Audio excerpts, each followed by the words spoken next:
इसीलिए अब हमें जल्द से जल्द इंसानों के लिए भी 9 अंगूठियां बनानी होंगी ताकि इन दोनों की अंगूठियों को संतुलन में लाया जा सके। इसीलिए कैलिब्रिम्बर अपने सभी साथियों को बुलाते हैं और उनसे कहते हैं कि हमसे कुछ गलतियां हो गई हैं, जिसे सुधारने के लिए बस एक ही रास्ता है कि हमें अंगूठियों को पूरा करना होगा। हमें इंसानों के लिए 9 अंगूठियां बनानी होंगी ताकि बाकी अंगूठियों को संतुलन में लाया जा सके। और अब हम देखते हैं कि किस तरह से हेलब्रांड यानी सोरोन इन सबके दिमाग से खेल रहा है और इन्हें अपने ही बुने हुए जाल में फंसाता जा रहा है। और किसी को भी इस पर रत्ती भर भी शक नहीं है कि यही सोरोन है। जबकि बाहर हम देखते हैं कि एडार के ओर्क की एक बहुत बड़ी फौज इनके राज्य एरेगियन के पास आ चुकी है और इधर लिंडन में महाराज के पास एलनोर भी आ जाता है और कहता है कि ओर्क की एक बहुत बड़ी सेना एरेगियन की तरफ बढ़ रही है। हम एल्फ के दोनों राज्य लिंडन और एरेगियन आसपास ही हैं, इसीलिए हमें जल्द से जल्द सेना लेकर वहां जाना होगा, वरना हम अपने एरेगियन राज्य को खो देंगे। जिस पर महाराज कहते हैं कि ये सब सोरोन का ही बिछाया हुआ जाल है। जबकि इधर एडार की सेना में हम देखते हैं कि उसके और ग्लेडियल को बंदी बना चुके हैं और जल्दी ही ये इसे अपनी छावनी पर भी ले आते हैं। पर जब एडार यहाँ आता है तो मौका मिलते ही ग्लेडियल उसके गले पर चाकू रख देती है। पर एडार कहता है कि मैं तुम्हें यहाँ बंदी बनाकर नहीं लाया हूँ,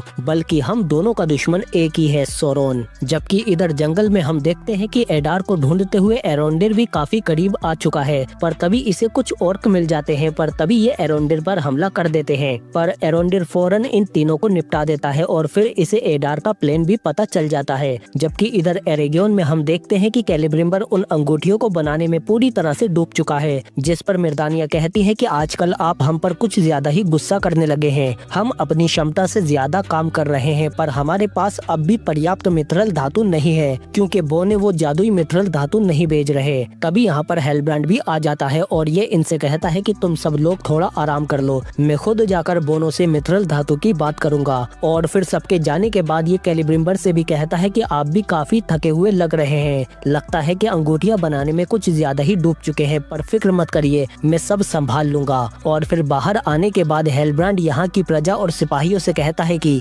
हमारे महाराज अपने काम में बहुत ज्यादा व्यस्त हैं, इसीलिए अब से उनके सारे कामकाज मैं ही संभालूंगा, बताओ क्या परेशानी है। जिस पर सिपाही कहते हैं कि हमने कुछ दिन पहले कुछ सिपाहियों को सरहद के पार भेजा था पता लगाने के लिए, लेकिन वहाँ से सिर्फ एक ही सिपाही वापस आया, वो भी इस हालत में। जिस पर हेलब्रांड कहता है कि फौरन इसे दफना दो और इस बारे में किसी को पता न चल पाए, कैलिब्रिम्बर को भी नहीं। और ये मिर्दानिया से भी कहता है कि अब से तुम भी महाराज के पास मत जाना, क्योंकि उन्होंने तुम्हें बर्खास्त कर दिया है। जिस पर मिर्दानिया को बहुत दुख होता है। और फिर हेलब्रांड यानी सोरोन जब ऊपर आकर देखता है तो ये समझ जाता है कि एडार अपनी और की पूरी फौज यहाँ पर हमला करने के लिए ले आया है। जबकि